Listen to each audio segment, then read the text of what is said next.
C'est l'heure de la pépite, on accueille Julien Mielcarré. Bonjour à tous. Salut. Salut Julien. Ça va Julien? Ça va bien et on continue de parler de l'inquiétude des habitants à Rouen. On en parle depuis ce matin. Les habitants qui émettent des doutes sur la situation. Beaucoup de rumeurs. Beaucoup de rumeurs puisqu'ils le font sur les réseaux sociaux. Alors d'abord avec ces vidéos qu'on a vu apparaître sur Twitter ces derniers jours. Regardez des habitants qui annonce être à Rouen dans les communes alentours avec de l'eau trouble, noire qui sortirait de chez eux. Alors c'est impossible à identifier vraiment parce que les internautes qu'on a essayé de contacter ne répondent pas toujours. Selon Libération. On ne sait pas si ces images viennent de l'agglomération rouennaise. Franchement, on ne sait pas parce que les internautes ne répondent pas souvent quand on les interroge. Elles ne sont pas localisables. Elles ne sont pas localisables. C'est impossible. N'importe qui peut publier ce genre de vidéo. Néanmoins, selon nos confrères de Libération, la métropole de Rouen a réussi à rentrer en contact avec un de ses internautes et va quand même réaliser des tests. Néanmoins, ce serait un cas isolé dans les appartements où ça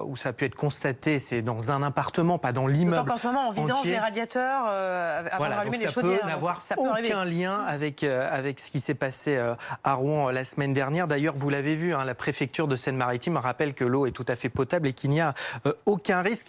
Néanmoins, l'inquiétude de ses habitants les a poussés à s'organiser. Je voulais parler du succès de ce groupe Facebook. Regardez, propositions et demandes d'hébergement pour les habitants de Rouen. 4500 membres ce matin. Le principe, c'est quitter la ville. Et donc voici ce groupe pour vous organiser. Alors il y a une carte interactive où, avec un appel à toutes les bonnes volontés partout en France, des gens qui se proposent d'accueillir des habitants de Rouen qui veulent quitter leur ville. Donc vous voyez toute la carte de c'est France. pratiquement l'asile politique à l'autre bout. Exactement.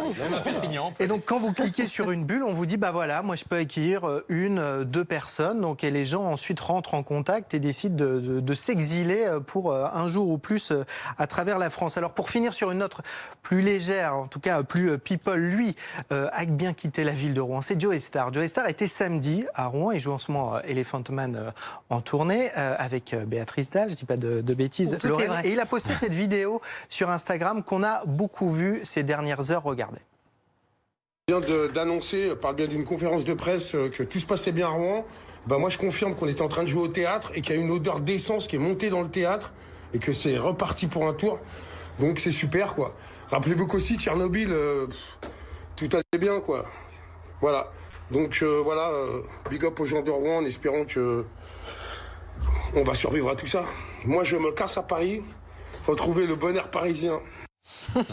Voilà, cette vidéo a été largement partagée, largement déformée aussi, puisque sur son compte Instagram, Joey Starr précise que contrairement à ce qu'on a pu lire, il n'a pas du tout fini aux urgences samedi soir en raison de ce qu'il a vécu. Voilà, et Fanny Regnault nous livrait tout à l'heure en direct le même témoignage de cette odeur insupportable aux abords de l'usine Lubrizol. Merci Julien.